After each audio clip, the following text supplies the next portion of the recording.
Now back to our top story out of South Florida. Officials say they shot and killed a man who entered the secure perimeter of Mar-a-Lago. They say he was armed with a shotgun and fuel can. Joining us now, Republican Senator from the great state of Tennessee, Marsha Blackburn. She's also a member of the Senate Finance and Judiciary Committees. Senator, welcome. Good morning.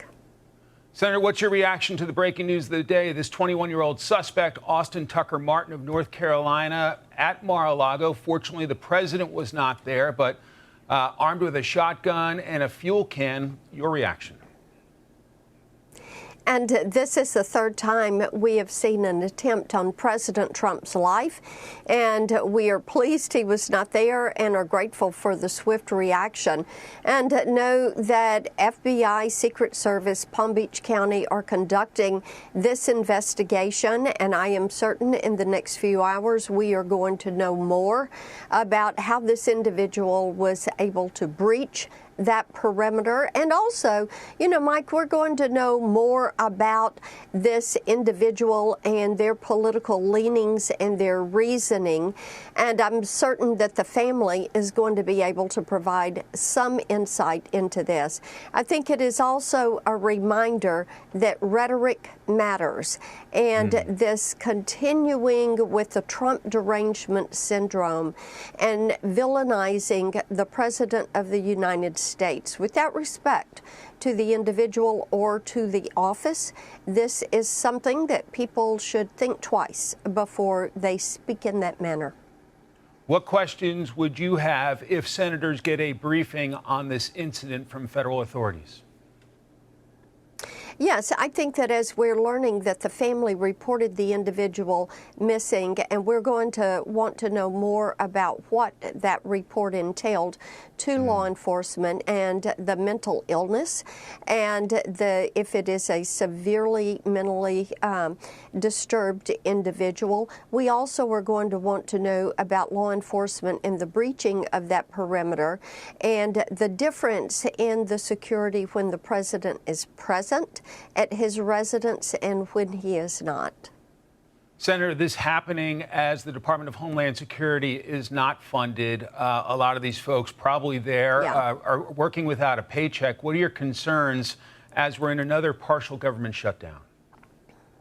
Yes, and this is the third time the Democrats have shut down DHS during this Congress. The third time. And Secret Service is funded under Homeland Security.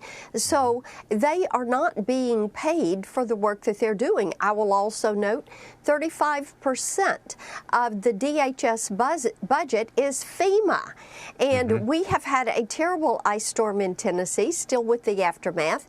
You have the reporting of what is happening on the East Coast as we are all trying to get back into D.C. to work. And Mike, ICE, which they don't like, they don't want any illegal immigration deportation. None. They want no immigration enforcement, and that is not going to happen. But ICE is funded through 2029.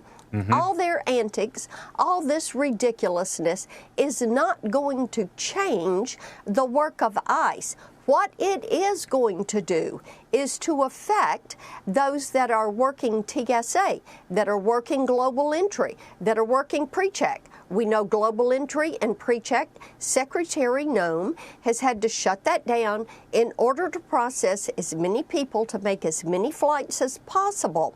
And she is right to take that action.